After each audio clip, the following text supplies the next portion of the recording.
नमस्कार दोस्तों, हम बात कर रहे हैं महाकुंभ की। महाकुंभ भारत में नियमित होने वाला एक विशाल मेला है जिसमें करोड़ों लोग हर 12 वर्ष में ये 4 जगहों पर आते हैं, जिसमें प्रयागराज, हरिद्वार, उज्जैन और नासिक प्रमुख है और उस पवित्र नदी में स्नान करते हैं जिसमें से अमृत बहता है।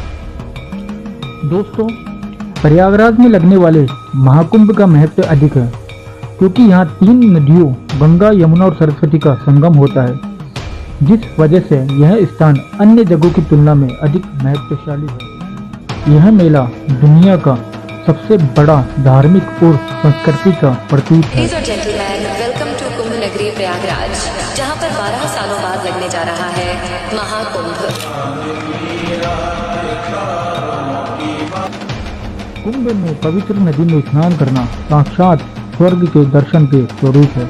जब सूर्य और चंद्रमा वृश्चिक राशि में और बृहस्पति मेष राशि में प्रवेश करते हैं, उसी दिन महाकुंभ का योग बनता है।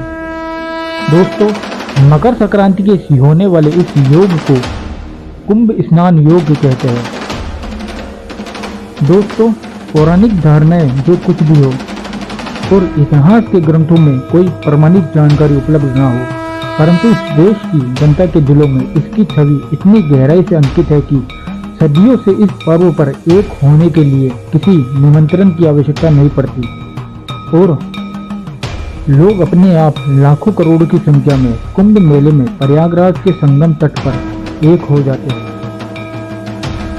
इस धार्मिक उत्सव पर हिमालय और कन्याकुमारी की दूरी सिमट जाती है और अरुणाचल प्रदेश और कच्छ एक दूसरे के पास आ जाते हैं।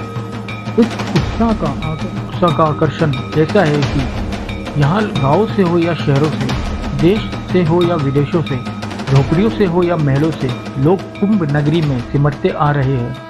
और दोस्तों, इनकी भाषा, इनका वेशभूषा, इनका रंग ढंग सभी एक दूसरे से अलग है, परंतु इनका लक्ष्य एक ही है और वह है मोक्ष प्राप्त करना। जी हाँ दोस्तों, इनमें आदमी भी है और महिलाएं भी, बच्चे भी है और बूढ़े भी, साधु भी है और गृहस्थ भी, धनवान भी है और धनहीन भी, पर सभी में एक भावना और एक सांस्कृतिक एकता के दर्शन होते हैं।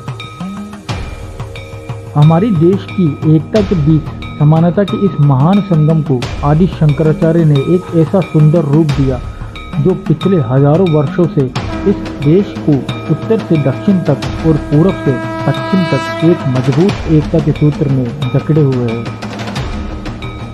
दोस्तों, इसलिए करोड़ों लोगों की यही मान्यता है कि इस दिन स्नान करने से आत्मा को उच्च लोकों की प्राप्ति होती है, क्योंकि इस दिन पृथ्वी से उच्च लोकों के द्वार सरलता से खुले रहते हैं।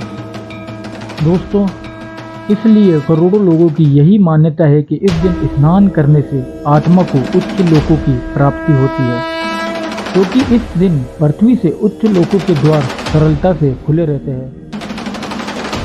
तो दोस्तों, महाकुंभ का शाही स्नान शुरू हो चुका है। हाथों में तलवार, त्रिशूल और डमरू, और तो और पूरे शरीर पर भस्म भभूत लगी हुई है और घोड़े, ऊंट और रथ की सवारी। ये सभी दृश्य हमारी सनातन ताकत को कायम रखने के लिए काफी है। हर हर महादेव।